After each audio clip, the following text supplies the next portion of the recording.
మనలో చాలా మంది వాళ్ళ జీవితంలో వాళ్ళకి వాళ్ళు వేసుకున్న ఒక ప్రశ్న ఏంటంటే, నా జీవితంలో ఎందుకు ఇలా జరుగుతుంది అని చెప్పేసి. ప్రతి ఒక్కళ్ళకి ఈ డౌట్ వస్తుంది. ఎందుకంటే ప్రతి ఒక్కళ్ళు ఏదో ఒక సందర్భంలో ఓడిపోవటం కాబట్టి జీవితంలో జరిగే ప్రతి ఒక్క సంఘటన వెనుక దాగున్న ఒక అర్థాన్ని అయితే మనం అర్థం చేసుకోము.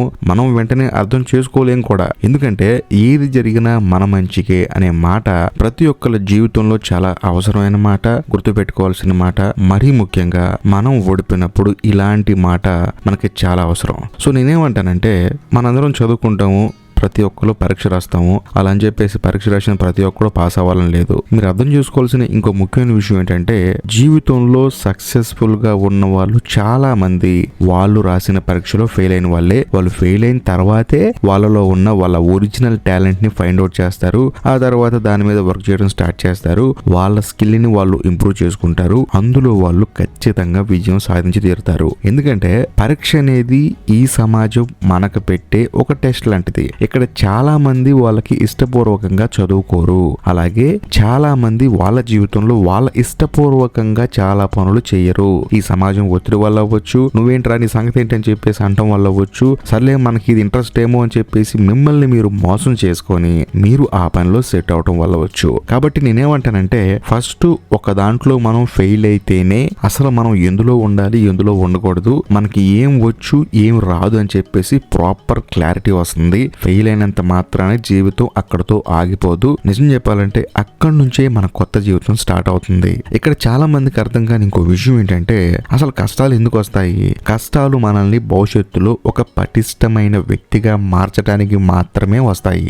ఏ కష్టం లేనప్పుడు నువ్వు అక్కడే ఉండిపోతావు. నువ్వు అదే పని చేసుకుంటూ ఉంటావు, అదే డబ్బులు సంపాదించుకుంటూ ఉంటావు, అదే నీ జీవితంగా ఫిక్స్ అయిపోతావు. మీకు ఉదాహరణ చెప్పిన మహానాయకుడు అబ్రహాం లింకన్ జీవితంలో ఎన్నో ఎన్నికల్లో ఓడిపోయాడు. కానీ చివరికి అమెరికా చరిత్రలో ఒక గొప్ప అధ్యక్షుడిగా మిగిలిపోయాడు. సో నేను చెప్పొచ్చే పాయింట్ ఏంటంటే, నీకు కష్టాలు రావట్లేదు, నీకు ఒక పని మీద ఇంట్రెస్ట్ లేదు అంటే మాత్రం నువ్వు నిజంగా ఇబ్బంది పడుతున్నట్టు. నీకు కష్టాలు వచ్చినా సరే నువ్వు ఒక పనిని ఇంట్రెస్ట్ గా చేస్తున్నావు అంటే ఖచ్చితంగా నీ జీవితం ఒక రైట్ ట్రాక్ లో వెళ్తున్నట్లే. ఇక్కడ మీకు అర్థం చేసుకోవాల్సిన విషయం ఇంకోటి ఉంది. అదేంటంటే, మన జీవితంలో ఏదైనా సంఘటన జరిగినప్పుడు, సంఘటన అంటే మనకి నచ్చని పని ఏదైనా జరిగినప్పుడు మనం దాన్ని అర్థం చేసుకోము, అపార్థం చేసుకుంటాము. అసలు ప్రాపర్ గా అర్థం చేసుకుంటే అందులో కూడా మనకి కొన్ని ఉపయోగాలు ఉంటాయి. ఉదాహరణకి మనం మన ఫ్రెండ్స్ తో అప్పుడప్పుడు కొన్ని విషయాల్లో గొడవ పడుతూ ఉంటాం. కానీ గొడవ పడిన తర్వాత అనవసరంగా గొడవ పడ్డానేమో అని చెప్పేసి మనకు అనిపిస్తుంది. కానీ వాడితో మీకు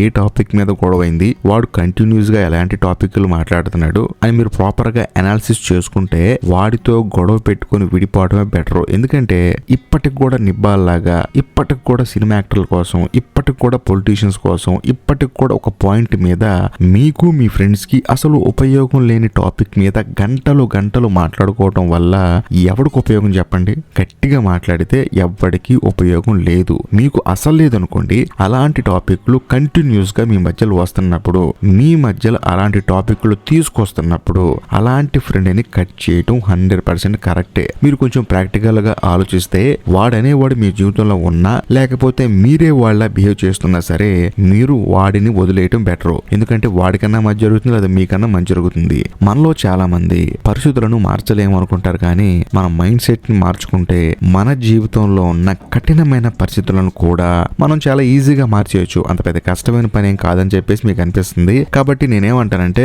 ఫస్ట్ మీ మైండ్ సెట్ ని మార్చుకోండి. మీరు ఏ విషయం గురించి రోజు మొత్తం ఆలోచిస్తున్నారు, ఎలాంటి విషయాల గురించి మీ ఫ్రెండ్స్ తో మీరు ఎక్కువ మాట్లాడుతున్నారు, వీటన్నిటి మీద మీ జీవితం ఆధారపడి ఉంటుంది. ఇవన్నీ మారాలంటే ఫస్ట్ మీ మైండ్ సెట్ ని మార్చుకోండి. మీకు సినిమా విషయాలు, పొలిటికల్ విషయాలు ఇవన్నీ మీకు అవసరమే. కానీ వాటి గురించి మీరు ఆర్గ్యూ చేసుకోవడానికి అయితే పుట్టలేదు.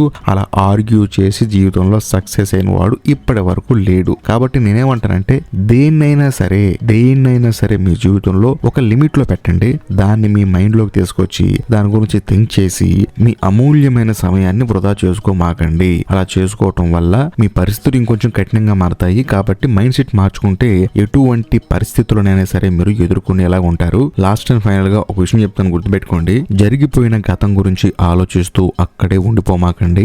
ఏది జరిగినా మీ జీవితంలో ఎన్ని కఠినమైన పరిస్థితులు వచ్చినా సరే అది మీ మంచి కోసం అనుకొని ముందడిగేసి మీ పని మీరు చేసుకుంటూ వెళ్ళిపోండి. అంతకు మించి వేరే పని చేయడం మొదలు పెడితే మీ జీవితం నిజంగానే కఠినమైన పరిస్థితులు ఎదుర్కోవాల్సి వస్తుంది. కాబట్టి మీకోసం మీరు పని చేసుకోండి, మిమ్మల్ని మాత్రమే మీరు నమ్ముకోండి, అంతే, అంతకు మించి ఏం లేదు. ఈ వీడియో మీకు నచ్చితే ఖచ్చితంగా లైక్ చేయండి, షేర్ చేయండి, కామెంట్ చేయండి. ఒకవేళ నచ్చకపోయినా కూడా కామెంట్ చేయండి. ఇంకా లాస్ట్ అండ్ ఫైనల్ గా ఇలాంటి వీడియోలు మరిన్ని మన ఛానల్లో చూడాలనుకుంటే మన ఛానల్ ని సబ్స్క్రైబ్ చేసి బెల్ ఐకాన్ ప్రెస్ చేయండి. బాయ్.